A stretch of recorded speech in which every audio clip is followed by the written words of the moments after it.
Assalamualaikum teman-teman semuanya. Alhamdulillah pada kesempatan video kali ini kita bisa bertatap muka bersua dengan guru saya sendiri, ahli petani kawung OPWGT nih. Kita mau berguru dan berbincang-bincang sejenak ya.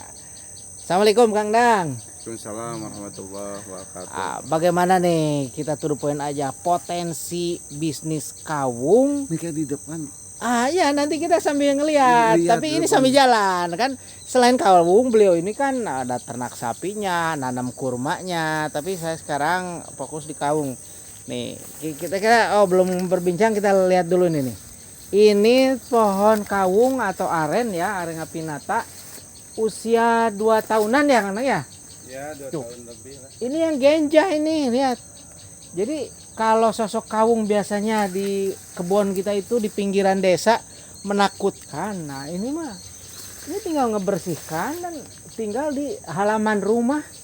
Kebayang kalau dari satu tandannya ke depannya itu kan hitungan kita tuh satu tandan tuh 500.000 ya. 500.000 potensinya. Tuh potensi 500.000. Satu tandan kan satu kawung bisa 2 atau 3 tandan.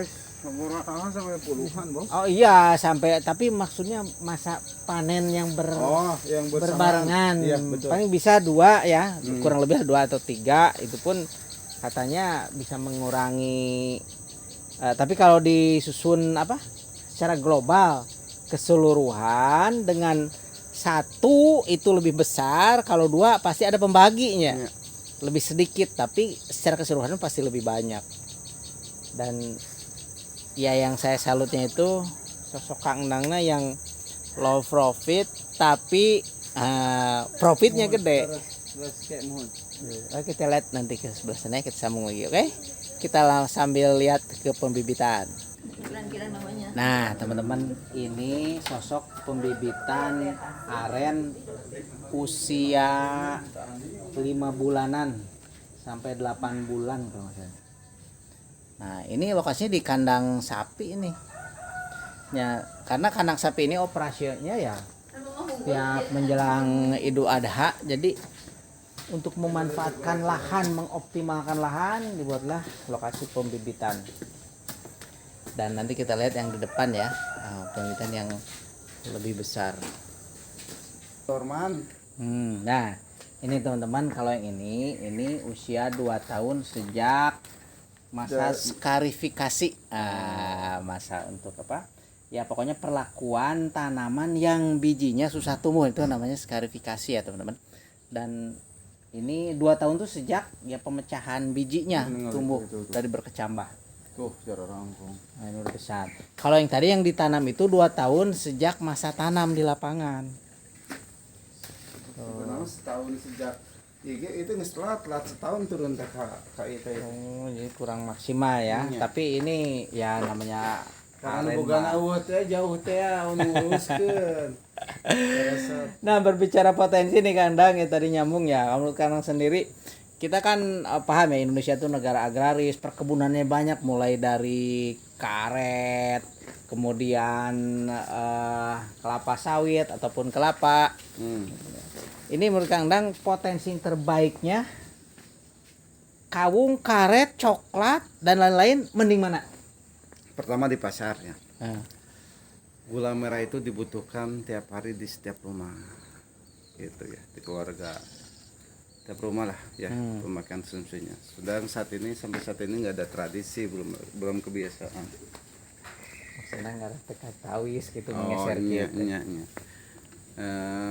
Nggak ada yang biasa nanam aren. Sedangkan pasarnya terbuka lebar, semakin hari semakin banyak pasarnya. Selama ini hanya mengandalkan musang. Musang yang nanamnya tidak teratur dan belum bisa dipanen pun udah dikejar-kejar dari pabrik sagu itu. Benar, ditebang ya. Aduh sayang itu. Memang maaf, kita juga ada paman di daerah itu, kalau dijual satu pohon katanya paling 200-300. Betul, 200.000 paling mahal. Tapi kalau ditunggu dari aren bisa sampai 1 juta 2 juta ya. Tapi kita harus sabar ya. Ada beda setahun 2 tahun. Mending mana ya, mending bersabar lah, tapi hasilnya terus-terusan. Betul. Terus perawatannya mudah. Selama ini kan di alam bahkan tidak seolah tidak diurus ya. nggak pupuk, kan dirawat, tiba-tiba udah gede berbunga, tiba-tiba disadap, dipigas gitu ya, ditakolan, disuruh produksi tiap hari tanpa dipupuk, bayangin gitu betapa bandalnya aren gitu.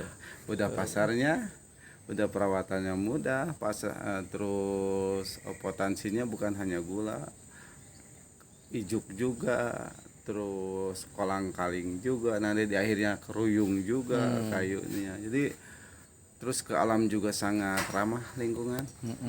Untuk konservasi.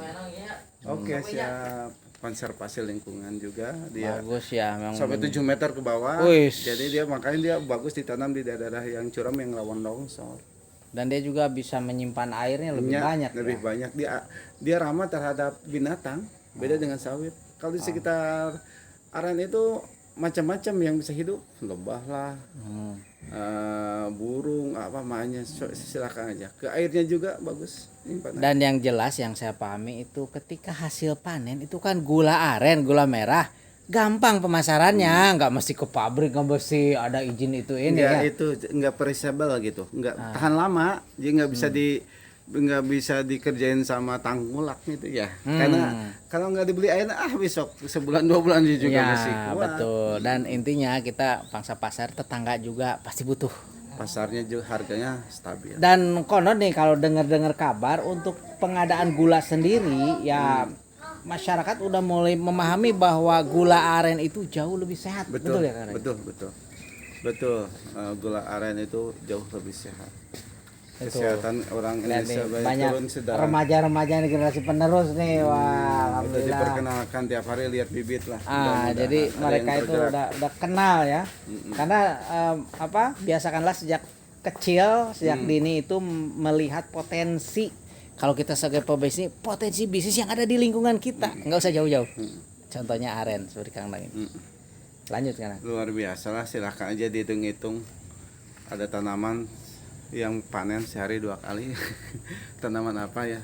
Betul. Aren itu pertama, udah pasarnya terbuka, tahan lama, panennya tiap hari, bukan tiap hari, sehari 2 kali. Beda sama sawah, makanya pengalaman saya di kaki Gunung Galunggung, orang yang punya aren 364 lebih sejahtera daripada yang punya beberapa kotak sawah.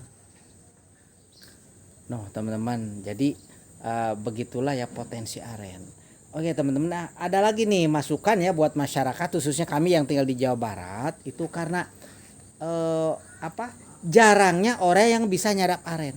Kalau saya pelajari ternyata masih banyak kalau dalam bahasa Sunda mah tetekon karuhuna, banyak mitos, aturan.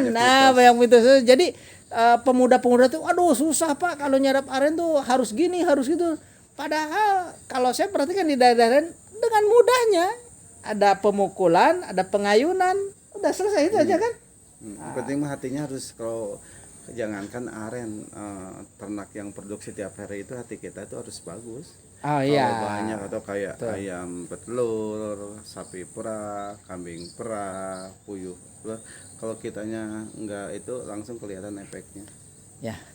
Jadi begitu teman-teman ya, bincang-bincang kita dengan sahabat merangkap guru saya ini mengenai bisnis aren. Dan sebenarnya beliau aslinya juga peternak ya, karena pertanian itu tidak lepas dari peternakan.